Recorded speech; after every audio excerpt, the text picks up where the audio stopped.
आज तक जितने भी आए मरते जा रहे हैं। और इसलिए हनुमान जी से जब मैनाक पर्वत ने कहा कि आप विश्राम कर लीजिए,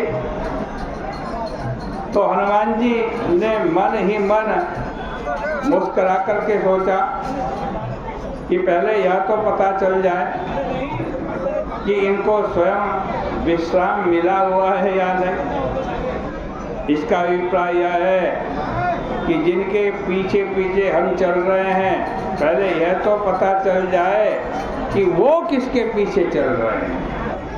इसका तात्पर्य है कि जो इन 4 प्रश्नों के रहस्यों को जान लेगा, वह इस विषय के जल को पीकर भी उसमें फंसेगा नहीं, मृत्यु का ग्रास नहीं बनेगा। युधिष्ठिर ने यक्ष के 4 प्रश्नों का उत्तर दिया तो यक्ष ने कहा कि 4 भाइयों में से जिसका भी तुम चाहते हो, जिसको भी तुम चाहते हो उसको जीवित कर देना। युधिष्ठिर ने कहा कि नकुल या सहदेव में से किसी एक को जीवित कर दीजिए।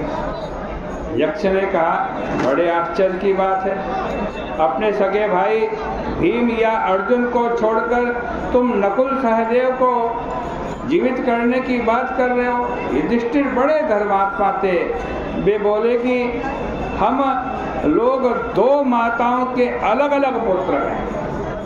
मैं अपनी माँ का एक पुत्र बचा हुआ ही हूँ, दूसरी माँ का भी एक पुत्र जीवित हो जाए तो बड़ा कल्याणकारी होगा। यक्ष ने मुस्कुरा करके कहा कि मैं 4 को ही जीवन दान देता हूँ। तो महाभारत की यह कथा वस्तुतः जीवन के शाश्वत सत्य से जुड़ी हुई है। इन 4 प्रश्न का उत्तर महाभारत और रामायण दोनों में ही दिया गया है।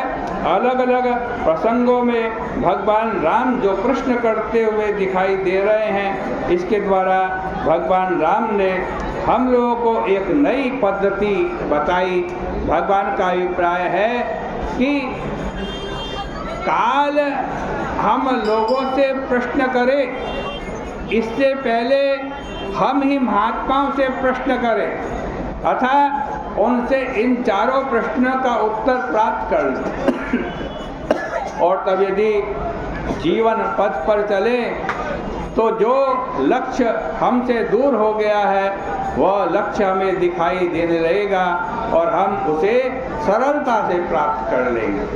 आज स्वयं भगवान श्री राघवेंद्र महर्षि भरद्वाज जी से प्रश्न करते हैं। भरद्वाज की विशेषता है कि वे परमार्थ पथ के जाने वाले हैं। परमार्थ पथ परम सुजाना, परमार्थ पथ के बड़े भारी विशेषज्ञ हैं। भगवान बोले नाराज आप परमार्थ पथ के ज्ञाता हैं और मैं भटका हुआ राजकुमार हूँ जिसको आप अपने लक्ष्य का पता नहीं है, अपने मार्ग का ज्ञान नहीं है, इसलिए आप कृपा करके बतलाइए कि सही मार्ग क्या है। वस्तुतः भगवान श्री राघवेंद्र ने स्वयं प्रश्न करके हमारे और आपके लिए प्रश्न और उत्तर प्रस्तुत किए हैं। वे प्रश्न और उत्तर क्या हैं, इसकी चर्चा आगे के प्रसंग में करेंगे। आज की चर्चा का यहीं विराम करते हैं। हरे कृष्ण कन्हैया लाल की जय। बोले सियापति रामचंद्र भगवान की जय।